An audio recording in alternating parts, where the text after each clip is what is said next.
뜬구름 잡지 말고 클라우드 제대로 이해하기. 클라우드의 등장.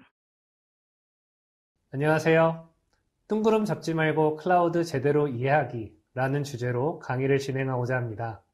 본 강의는 주제로 내세우는 뜬구름 잡지 말고 클라우드 제대로 이해하기라는 제목만큼이나 클라우드에 대한 명확한 이해를 하고 계시지 못한 분들을 위한 내용들로 준비하였습니다. 강의의 대상은 클라우드에 익숙한 전공자 혹은 관련 개발 업무를 하고 계신 분들보다는 큰 맥락에서 클라우드의 특징에 대한 이해를 필요로 하는 분들입니다. 비전공자분들 중 기획이나 관리 업무를 수행하시거나 클라우드 개발 및 운영팀의 유관부서인 분들이 여기에 해당할 것으로 생각됩니다. 강의의 주요 내용은 클라우드에 대한 전반적인 기본 지식과 주요 특징들을 소개하는 데에 초점이 맞추어져 있습니다. 본 강의는 총 15강, 각 강의당 15분 내외로 편성되어 있으며 따라서 아주 깊은 내용들을 다루는 것보다는 업무상 클라우드와 관련된 내용들을 접하면서 기본적으로 알아야 된다고 생각되는 내용들을 다루고 그리고 그에 대한 특징들, 사례들을 일목요연하게 정리하는 데 목적을 두었습니다. 큰 맥락에서는 클라우드의 개요, 그리고 전통적인 IT 대비 클라우드의 차이점, 클라우드의 종류, 주요 특징적인 개념들, 그리고 클라우드 도입에 대한 내용들을 주로 다루며 시험과 관련된 내용은 마지막에 짧게 공유할 예정입니다. 강사인 저의 소개를 드리고자 합니다. 저는 이기훈 강사입니다. 글로벌 기업인 오라클과 버티카에서 기업용 소프트웨어에 대한 컨설팅 업무를 수행하면서 다양한 IT 환경을 접하였고 근래에는 클라우드와 관련된 기업 요건들을 분석하고 대응하는 업무를 하고 있습니다. 또한 현재 기술 블로그인 클라우드 인사이트를 통해서 기업용 소프트웨어 및 클라우드에 대한 지식을 공유하고 있습니다. 클라우드 인사이트는 국내의 개발자 위주의 기술 블로그는 상당히 많이 존재하나 기술을 비즈니스와 엮어서 검토하는 과정에서 알아야 되는 관점들을 다루는 블로그는 거의 전무하다는 데에서 시작을 하게 되었습니다. 본 강의에서 전달드리는 내용들의 조금 더 구체적인 부분들을 기술 블로그를 통해서 다루고 있으니 혹여 필요하신 경우 클라우드 인사이트를 방문하여 주셔도 좋을 것 같습니다.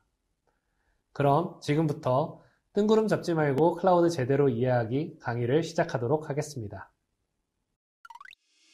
이번 시간의 학습 목표와 학습 내용을 확인해 보세요.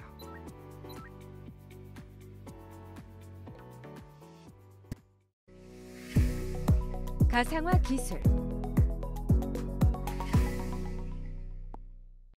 첫 번째 강의, 클라우드의 등장입니다. 흔히 클라우드라고 하면은 어떤 이미지가 떠오르시나요? 요즘은 언론에서도 많이 보실 수 있고 기업에서도 적극적으로 클라우드를 도입한다는 이야기와 맞물려서 IT와 간접적으로 업무를 하시는 분들도 아마존 웹서비스나 마이크로소프트, 구글 등이 클라우드 회사라는 것은 익히 알고 계신다고 생각합니다. 불과 2010년대까지만 하더라도 매우 낯선 이야기였겠지만 이제는 클라우드가 널리 퍼지게 되어서 당장 유튜브 등을 통해서도 클라우드에 대해서 찾아보시고자 하면은 많은 정보를 얻으실 수도 있을 겁니다. 그렇다면 이 클라우드라는 기술은 대체 어디서부터 시작이 되었을까요? 누군가는 시작을 2006년도부터 아마존 웹서비스라는 회사가 했다고 말하기도 하지만 컴퓨터 공학적으로 보면 기술의 발전에 따른 자연스러운 등장으로 말할 수 있습니다. 90년대 후반부터 가상화 기술이 연구되고 도입되면서 이미 기업에서는 하나의 큰 컴퓨터, 대형 서버를 여러 사람들이 여러 부서에서 나누어 쓰는 가상화라는 기술에 대한 관심도가 매우 높아졌습니다. 이 가상화라는 기술이 클라우드 등장의 시작으로 보는 것이 지배적인 의견입니다. 따라서 본 강의에서는 가상화에 대해서 이해하고 그 종류 및 장단점에 대해서 설명할 수 있으며 이 기술이 어떻게 클라우드까지 영향을 주게 되었는지 확인하는 것이 목표입니다. 그럼 가상화 기술에 대해서 알아보도록 하겠습니다. 먼저 가상화의 정의는 하나의 컴퓨터에서 여러 개의 운영체제를 가동할 수 있게 도와주는 소프트웨어 기술을 말합니다. 즉 기술적으로 조금 더 상세히 말씀을 드리면 한 개의 컴퓨터에 있는 자원을 여러 개로 쪼개거나 여러 컴퓨터의 자원을 하나로 합치는 데 근간이 되는 기술입니다. 이 기술을 활용하게 되면 기업에서는 각자에게 여러 대의 서버를 구매하는 것보다는 하나의 큰 서버를 구매해서 그 서버를 여러 팀이나 여러 사람들이 나누어 쓸 수 있게 되는 거죠. 그래서 90년대 후반부터 이 가상화 기술에 대한 관심도가 높아지고 기업들에서는 이 가상화 기술을 통해서 기업에서 여러 자원들을 함께 묶어서 혹은 나눠서 사용하는 데에 적극적인 관심을 갖고 도입을 하게 됩니다. 이 가상화 기술에는 분명한 장단점이 있습니다. 장점은 시스템의 확장성이나 유연성이 향상된다는 것이죠. 시스템의 확장성이나 유연성이 확장된다는 것은 필요한 때에 서버를 새로 구매하는 것이 아니라 이미 쪼개놓은 서버를 바로 가져다가 쓸 수 있다는 장점이 생기는 것이고, 그것을 밑바탕으로 시스템을 확장하거나 하는 데에 굉장히 빠르게 대응할 수 있다는 점입니다. 그리고 여러 대의 물리 서버를 구매하는 것 대비 큰 서버를 논리적으로 나눌 수 있다는 것이 물리적인 비용을 절감하는 데에도 매우 큰 도움이 되죠. 다만 단점이라는 것은 성능 면에서 분명히 손해가 발생한다는 겁니다. 왜냐하면 서버라는 것은 결국에는 물리적으로 분리되어 있던 거를 그걸 가상의 자원으로 쪼갰기 때문에 그 가상의 자원으로 그 쪼개는 만큼의 바틀렉이, 즉 병목 현상이 발생하기 때문에 성능 면에서는 어느 정도의 손해를 볼 수 있다는 것이 가상화 기술의 특징입니다. 이 가상화 기술을 조금 더 예를 통해서 설명해 보도록 하겠습니다. 기존의 기업들이 사용하던 형태가 왼쪽에 있는 형태라고 보시면 됩니다. 어플리케이션이라고 하는, 아니면 우리가 흔히 서비스라고 하는 다양한 프로그램들이 각각 기존에는 서버에서 따로 돌고 있었다고 가정을 하겠습니다. 그렇다 그러면은 어플리케이션 3개를 돌리기 위해서 기존에는 물리 서버가 각각 3대가 필요했던 거죠. 하지만 이것이 이제 가상화 기술로 도입되게 되면은 더 이상 물리 서버 세대가 꼭 필요하지 않은 환경이 만들어질 수 있습니다. 물리 서버의 공간이 충분히 자원이 넉넉하다 그러면은 물리 서버 하나 위에 가상화 서버 2개를 띄워서 각각 어플리케이션이 돌 수 있도록 만드는 것이죠.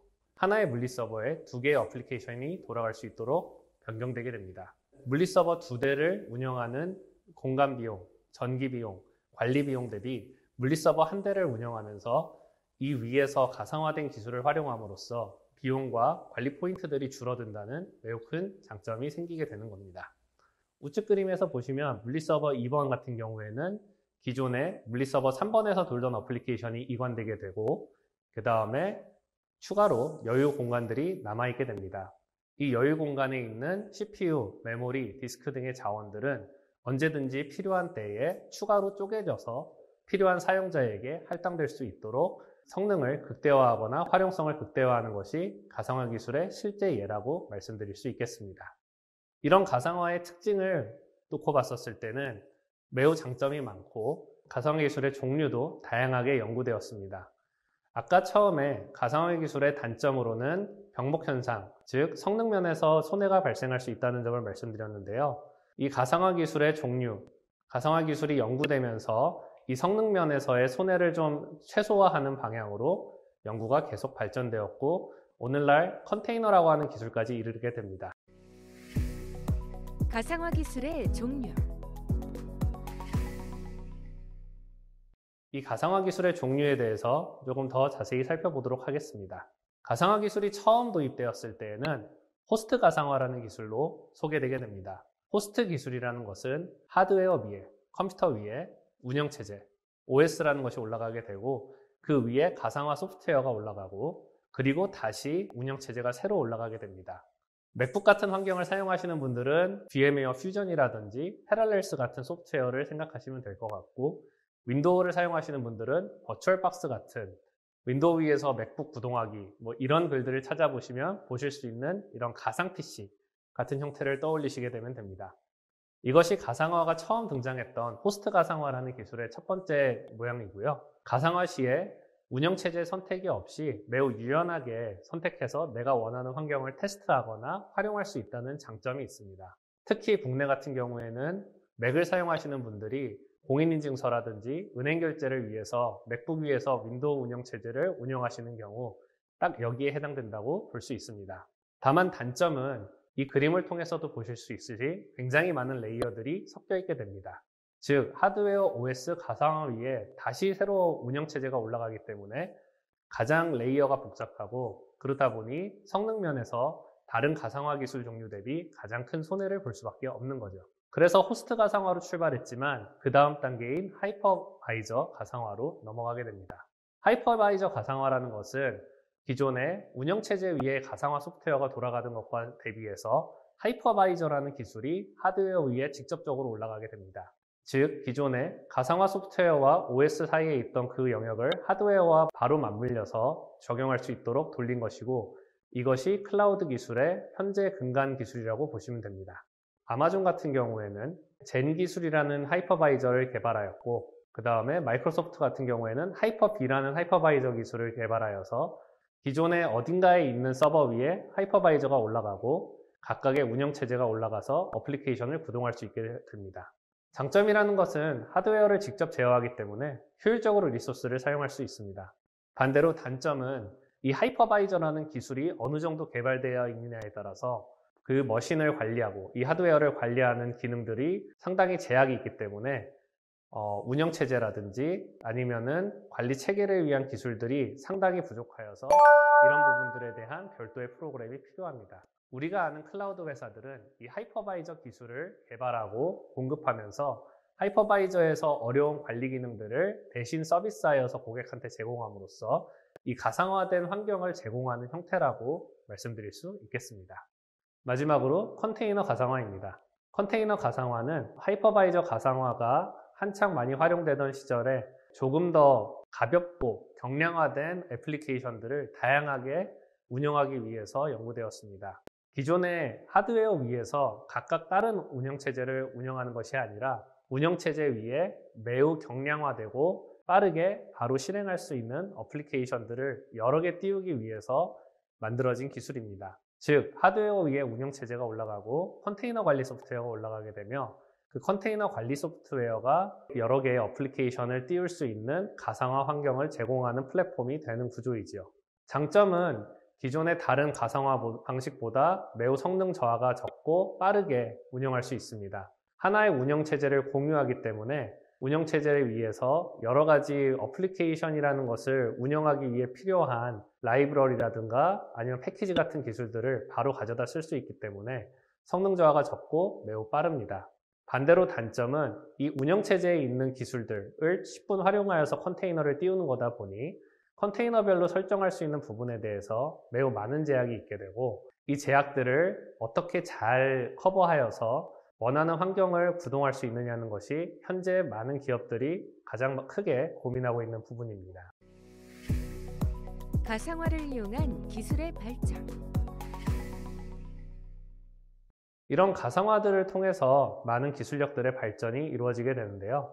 가상화 기술로 인해서 어플리케이션이 사용하는 자원을 유동적으로 변경하는 것이 가능하게 되었습니다. 아까 물리 서버를 여러 개로 쪼갤 수 있다고 말씀드렸던 것처럼 하나의 가상화된 자원을 물리 서버의 10%라든지 20%라든지 30%라든지 이렇게 내가 원하는 만큼의 자원을 할당받아서 쓸 수 있는 형태로 바뀌게 되었고요.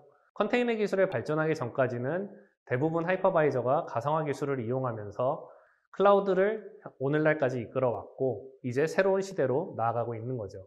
우리가 흔하게 아는 아마존닷컴이 블랙 프라이데이 같이 특정 시점, 연말에 한꺼번에 많은 주문이 몰린다든가 하는 환경들을 어떻게 처리할까 하면서 전사적으로 아마존닷컴의 가상화가 도입되었습니다. 평소에는 서버 10대 정도의 분량이 돌다가 갑자기 블랙 프라이데이 같이 특별한 할인 행사처럼 많은 사용자가 모이는 시점에는 20대의 가상화된 자원을 추가로 도입한다든지 그 주문을 모두 다 받아낼 수 있도록 만드는 거죠. 조금 더 쉽게 설명을 드리면 우리나라의 수강시청 같은 거를 예로 들 수도 있겠습니다. 서버가 다운돼가지고 수강시청을 못하게 되는 화면들을 종종 보셨던 기억이 있으실 텐데요.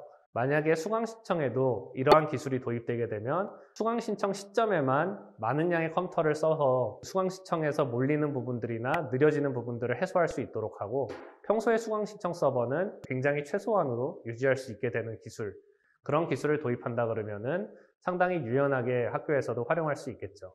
이런 것들에 대한 근간이 되는 것이 바로 가상화 기술입니다.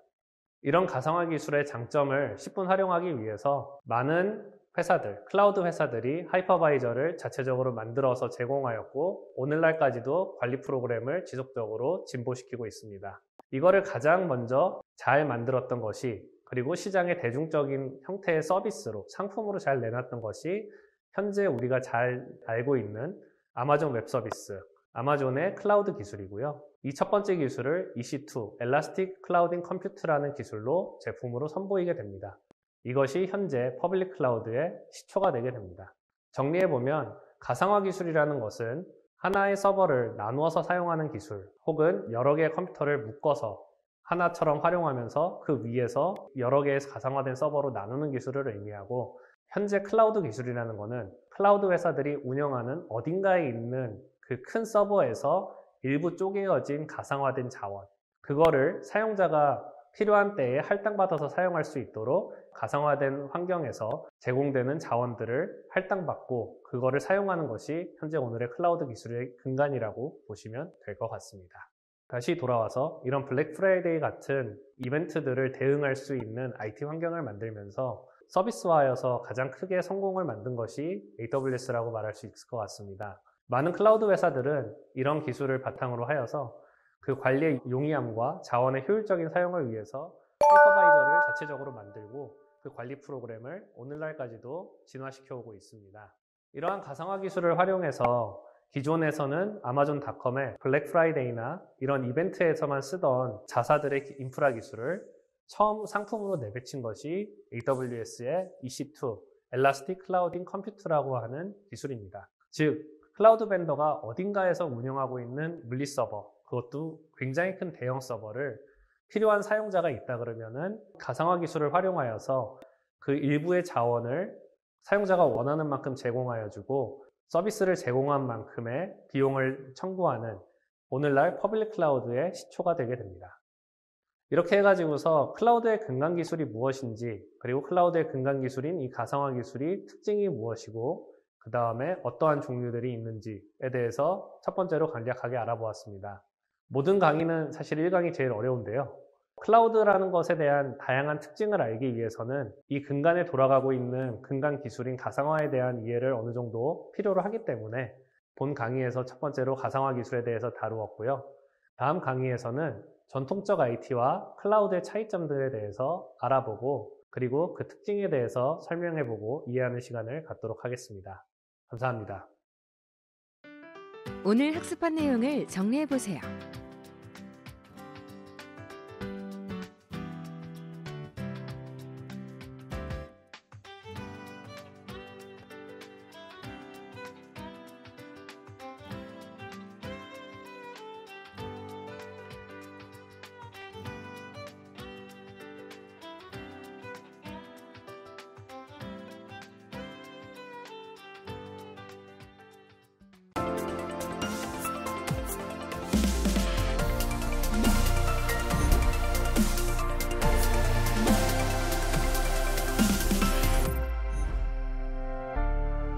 지금까지 클라우드의 등장에 대해 학습했습니다. 수고하셨습니다.